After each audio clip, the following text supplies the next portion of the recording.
I was born in a small, cramped house in a quiet corner of the town. The walls were faded and cracked, the roof leaked when it rained. My mother had to work hard, and my father, well, my father was never truly kind. From the very first moment, I understood that life would not be gentle. I was a girl, and in our home, girls were expected to be quiet, obedient, and invisible. The neighbors whispered when I was born, "Another daughter?" I did not understand then, but as I grew, I realized their words carried weight. I was expected to serve, to stay small, and to never ask for too much. My earliest memories were of chores. Before I could even walk properly, I was sweeping the floor, washing clothes, and watching over my younger siblings. My father would say, "Girls don't need education. You must learn to obey, not to question." And my mother, though gentle, whispered, "If you do not expect much, you will not be disappointed." So I learned to swallow my words. To hide my tears. To hide my laughter. School was a distant dream.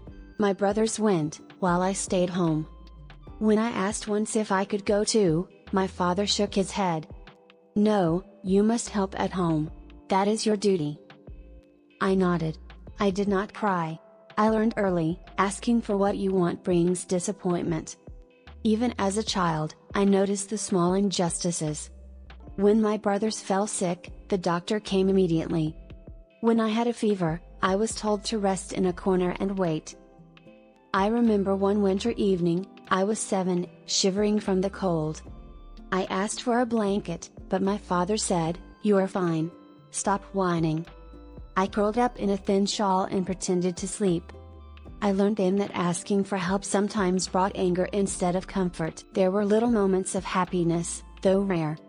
When I could hide behind the kitchen curtains and read the small book I had found in a neighbor's trash. Or when I watched the sunlight dance on the cracked walls in the morning. But happiness was fleeting. Most days were chores, lessons in obedience, and silent tears. I learned to smile when people praised me for helping, even when my heart was aching.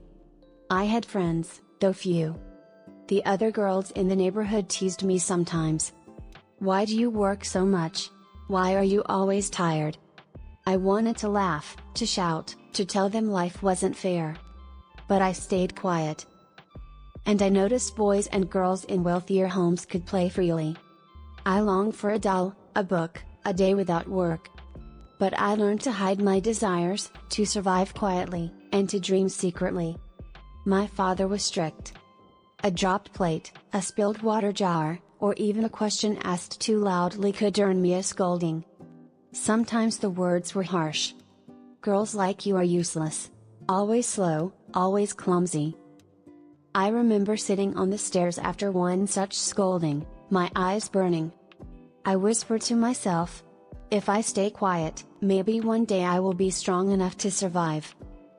And that became my first rule: quietness is safety, silence is strength. By the age of 10, I was already a small adult in a child's body. I helped my mother cook, clean, and care for younger siblings. I learned to wake up before dawn to fetch water from the well. I learned to stitch clothes and mend torn garments. I learned to hide my hunger, my cold, and my sadness, so others would not notice. The neighbors praised my diligence. "You are a good girl," they said. And I smiled. No one asked if I was happy. No one asked what I wanted. By the age of 12, I began noticing how unfair life could be. I wanted to go to school like my brothers. I asked my father once, "Can I go for just 1 month?" He laughed, a cold, short laugh. "School is not for girls. You will learn at home. Your job is here." I felt my chest tighten, anger mixed with shame. I had no words. I had learned long ago that words often hurt more than help. So I swallowed my disappointment and returned to chores. Even today, I remember the ache of that moment, a small, sharp pain that never fully left me. My brothers were often praised. Even small achievements earned claps, candies, or extra food. When I did the same, cleaning faster, cooking better, no one noticed. Sometimes I asked my mother, why does everyone care more for them than me?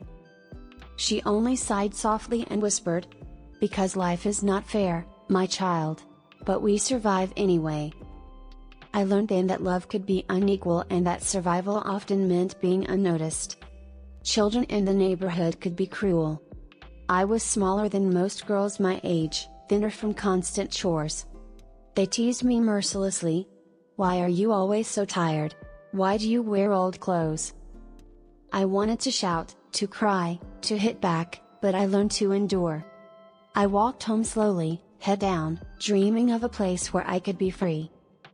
Even my small victories, like finishing my chores faster, went unnoticed by adults. I learned that childhood could be both relentless and lonely.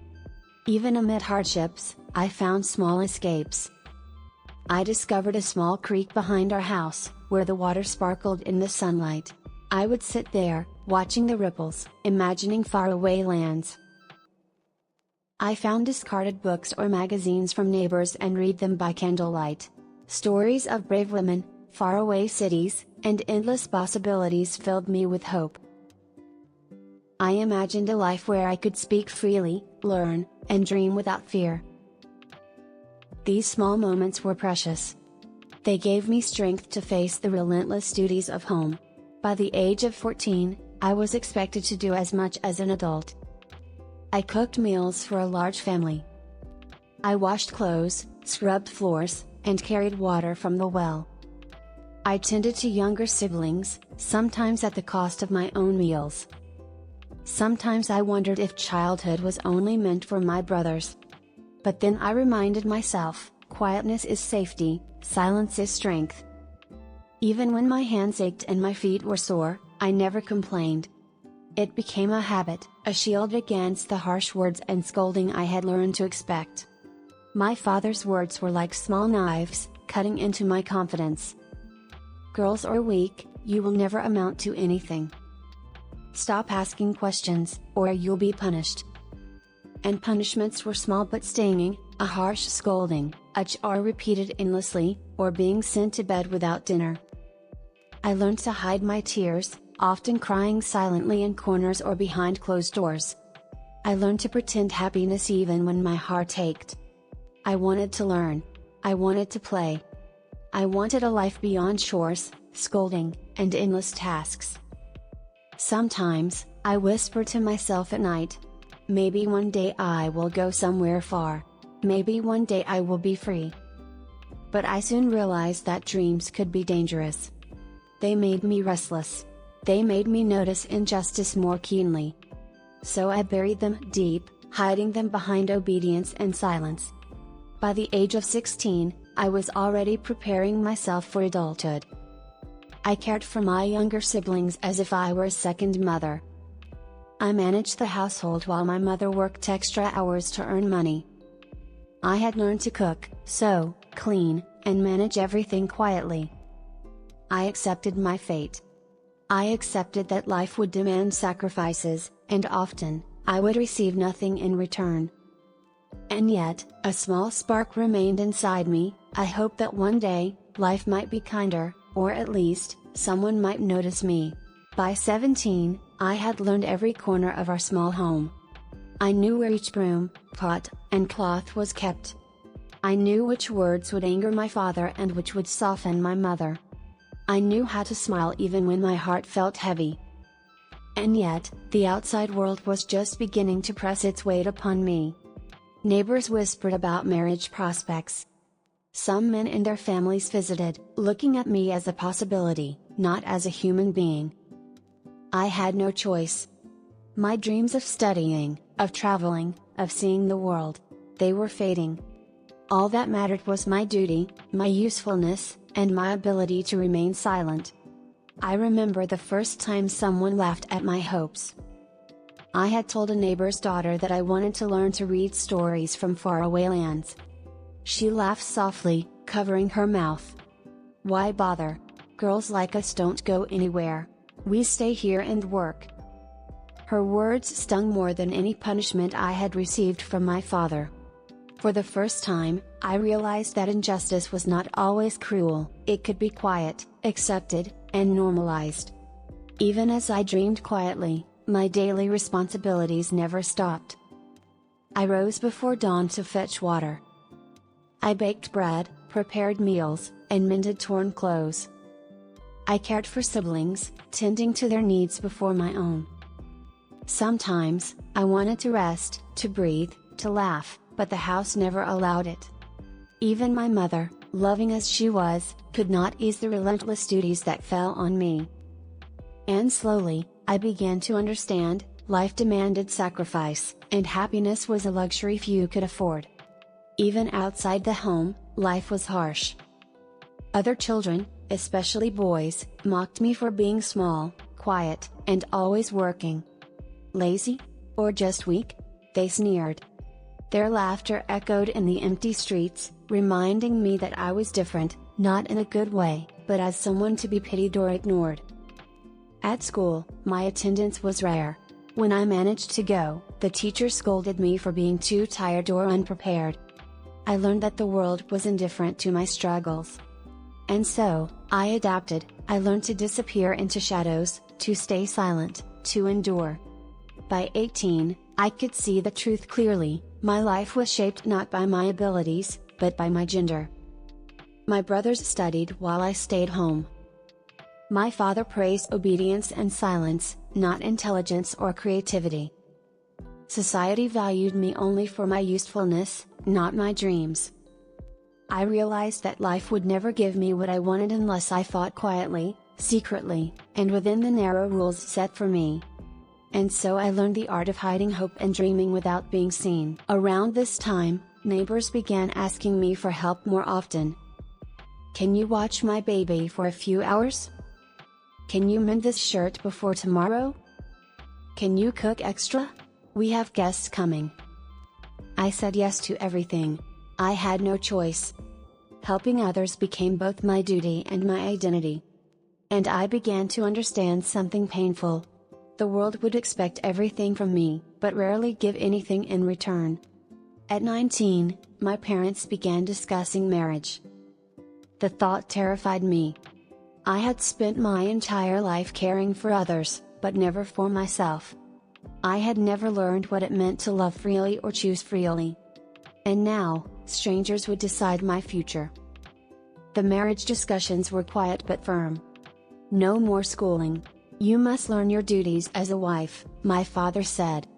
I nodded, swallowing my disappointment and fear. I had learned that resistance brought punishment, and compliance brought survival. So, I prepared myself for a life where my voice would not matter. I began to practice resilience daily. I smiled when I was tired. I laughed when my heart ached. I helped others even when I was hurting inside. I learned that strength was not loud. It was silent endurance, small victories, and surviving without complaint. Even as I dreaded the coming marriage, I reminded myself. If I could survive childhood, if I could survive my father's harsh words and society's indifference, I could survive this too. By 20, my childhood had ended not with a farewell, but with responsibility. I had buried my dreams under chores, silence, and survival. I had endured neglect, injustice, and bullying. I had learned the world's cruel lesson: life would not give you what you wanted, you had to take what was given and survive. And so, I stood on the threshold of adulthood, unsure of the future, but certain of one thing. I had learned to endure, and endurance would be my only shield in the years to come. Chapter 25, Entering a New Home. At 21, I married Thomas, a man I barely knew. It was arranged, as all marriages in my world were. I had hoped, naively, for kindness, for companionship, for a sense of belonging. The wedding was quiet, without joy. I remember the dress, heavy and stiff, the flowers that smelled faint, and my mother's tired eyes. She whispered softly, "Remember, child, survive. That is all that matters." And so I stepped into my new home, carrying nothing but obedience, hope, and fear. Thomas was not cruel, but he was distant. His love was measured, his words few, his eyes rarely soft. He would return home from work tired, barely speaking. I would greet him with a smile, only to be met with silence. I learned to serve quietly, cooking, cleaning, arranging his clothes, and listening politely to small complaints. I tried to reach him, to connect, but every attempt met a wall. I felt invisible, even in the same room. When I gave birth to my first child, a son, I felt something stir inside me. For the first time, someone needed me completely. I fed him, cleaned him, stayed awake through nights filled with cries. And for the first time in my adult life, I felt purpose and warmth. But joy was tempered by fatigue. Thomas was indifferent. The weight of responsibility fell entirely on my shoulders. By 25, I had 2 children. A second son arrived after long months of labor, and then a daughter soon after. My world shrank. Every thought, every breath, every action revolved around their care. I stopped looking at mirrors. I stopped caring for myself. I stopped dreaming. Even when friends called to meet me, I declined. My identity was no longer Margaret, it was mother, caretaker, silent servant. Though Thomas was not outwardly cruel, his indifference got deep. He rarely acknowledged my efforts. He seldom praised me, often overlooked my exhaustion. Minor criticisms, like burning a meal or forgetting a task, were met with sharp words. I learned to hide the sting, to smile politely, and to bury my resentment. It was easier to survive silently than to argue. Neighbors began to notice my skills and reliability. "Can you watch my child while I work? Could you help with cooking for the festival? Your advice is so wise, can you teach me?" I became a pillar for everyone else. Their trust was comforting but also exhausting. And slowly, I realized, giving to everyone else would become my life. Even with children around, I often felt alone. I would wake at night to feed a crying baby and find Thomas asleep across the room. I would look at my reflection and see only tired eyes, a worn face, a hollow smile. I whispered to the walls, to the dark, to the moon. Will anyone ever notice me, truly, as I am? The silence answered me. Sometimes, I remembered the little girl who dreamed of reading, traveling, and seeing the world. I closed my eyes, imagining her laughing freely, unburdened. But those dreams were buried under diapers, chores, and endless nights. I told myself, perhaps one day. Perhaps when the children grow. But deep down, I knew the world would demand my sacrifice forever. At 29, I lost my father. Though he had been harsh, I felt an unexpected ache. It was a reminder of time passing, of mortality, and of the fleeting nature of love and kindness in life. I cried silently in my bedroom, hugging my children to my chest. They sensed my sadness, but could not fully comfort me. And Thomas remained distant. I had learned by now, grief in silence is easier than expecting sympathy. By the age of 30, I had learned to live with indifference. I learned to work tirelessly without acknowledgement. I learned to love my children fiercely while hiding my own needs. I learned that silence could protect me. Even in my sorrow, even in my loneliness, I survived. And that survival, quiet, unseen, uncelebrated, became my strength. Life revolves around the children. By 30, my life had become a cycle. Wake before dawn to prepare breakfast. Send the boys to school, dress my daughter. Clean, cook, mend, and serve. I never complained, though my body ached. Evenings were for homework help, bedtime stories, and comfort after scraped knees and bruised hearts. I had become invisible to the world, yet indispensable to everyone who relied on me. By 35, my children were growing, physically and emotionally, but my workload had only increased. School projects, errands, and meals filled my days. Neighbors depended on me for advice, childcare, and small favors. I was invited to no celebrations, yet expected at every wedding, funeral, and festival. I smiled and helped, silently, because refusal was unthinkable. I often wondered if anyone truly saw me, Margaret, the woman behind the endless chores. Thomas had not grown warmer with time. He criticized the food, the cleaning, and sometimes my parenting. He remained distant, rarely engaging in conversation or support. I began to dread his presence, yet I knew conflict could not survive. I stayed quiet, endured, and poured my energy into the children. The emotional abuse was subtle, almost invisible. It was the absence of care, the small dismissals, the indifference. And it slowly chipped away at my spirit. By 40, my personal dreams had disappeared entirely. No books for pleasure. No trips, no hobbies, no laughter for myself. The girl who once imagined distant lands was gone, buried under decades of work. Even as my children excelled, received praise, and celebrated accomplishments, I remained in the background. Yet, I loved them fiercely, silently, unconditionally. Sometimes, at night, I hugged a pillow and whispered to it. I once wanted more, but maybe they are my everything now. Neighbors and friends increasingly depended on me. Margaret, can you watch my child? Can you help with the wedding preparations? Your advice is priceless, please guide me. My house was always full, my hands always busy. I became a trusted figure, a symbol of comfort and care. Yet, in the evenings, when I sat alone, I felt the emptiness behind my own sacrifices. By 45, my body began to protest. Aching joints from years of work.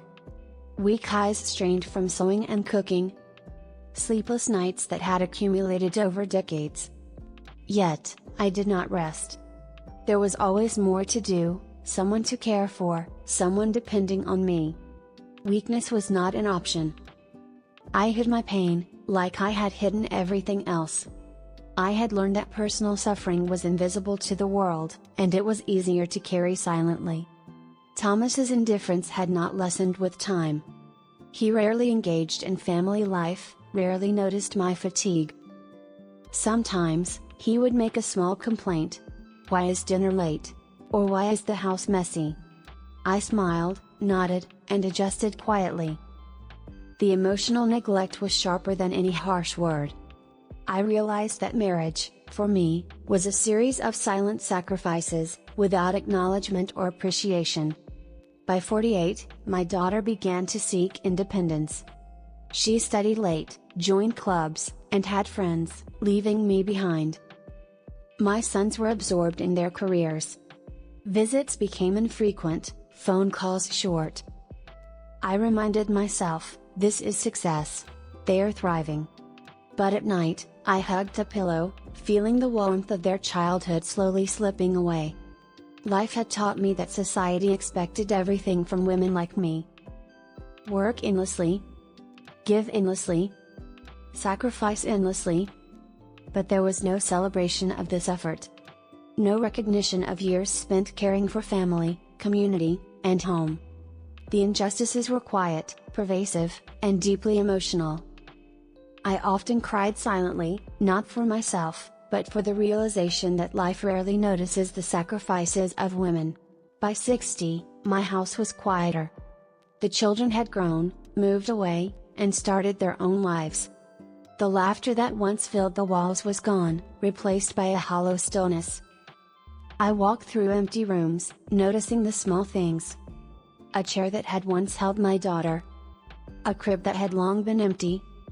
Shoes left in corners, no longer worn by my sons. The walls echoed memories I had lived, cared for, and sacrificed decades to create. Yet, no one lingered to honor them, to honor me. My body, once capable of endless work, now protested. My knees ached when I stood. My hands trembled as I cooked or folded clothes. My eyes weakened, and I often missed small details. Even walking became a challenge. I fell several times, each time silently brushing myself off, hiding my pain. It was easier to endure alone than to risk pity or criticism. The neighbors still asked for favors sometimes, but less frequently. I had become old Margaret, a shadow of the woman who had given so much, and the world barely noticed. By 65, the children's calls became infrequent. When they came, they seemed rushed, preoccupied with their own lives. I understood, they had responsibilities, obligations, and busy lives. Still, I felt a pang of abandonment. I remembered the nights I had stayed awake for them, the meals I had cooked, the tears I had wiped. And now, the silence of their absence was deafening. I sat by the window, staring at the street below. The world moved on, and I remained still.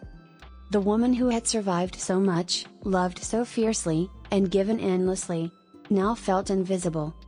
I closed my eyes, letting memories wash over me. My childhood, filled with chores, silent tears, and small moments of joy. My youth, full of dreams, denied and deferred. Marriage, love unfulfilled, sacrifices unnoticed. Motherhood, a life of giving, often with little acknowledgement. I realized that life had been both cruel and beautiful. I had loved, endured, and survived. But the world had rarely returned that love. Thomas passed away quietly when I was 62. There was no closure, no meaningful farewell. I grieved silently, as I had grieved so many times before. My children, busy with their own lives, offered only brief condolences. I had given everything to raise them, and yet, I felt the sting of neglect. Even the neighbors who had once depended on me now barely noticed. I understood then that life often rewards those who give, but seldom recognizes them. By 65, my health had further declined. I suffered from chronic pain, fatigue, and loneliness. Simple tasks became monumental challenges. Yet, I continued. I cooked for myself, cleaned the small house I still lived in, and remembered the lessons of my youth. Strength is silence. Survival is endurance.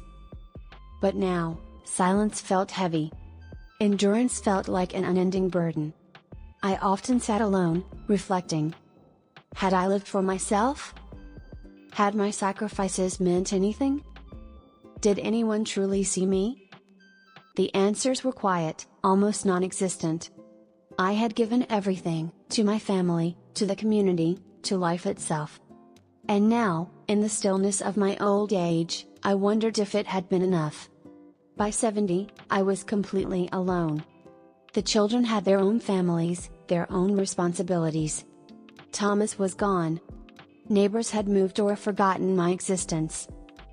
I walked slowly through my house, touching objects that carried memories. My sewing kit, worn from decades of work. My children's old clothes, neatly folded. The photographs of birthdays, festivals, and small celebrations. And I realized, I had spent my life giving, caring, and surviving. And now, I waited, for what? Recognition? Company?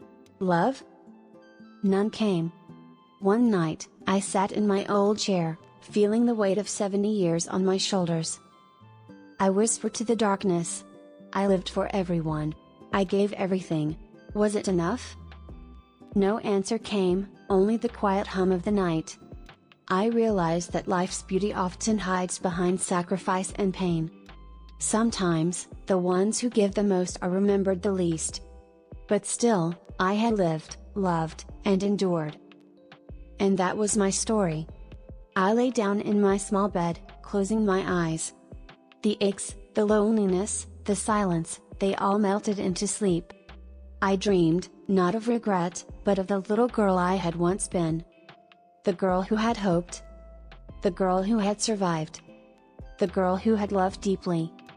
And in that quiet, my soul found peace. If you are listening, remember the old women in your life.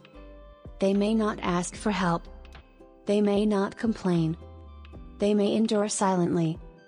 But silence is not always strength. Sometimes, it is surrender. Sometimes, it is a life of invisible sacrifices, of endless love, and quiet endurance. Remember them. Cherish them. Honor them. Because when they are gone, their absence will echo louder than any words ever could.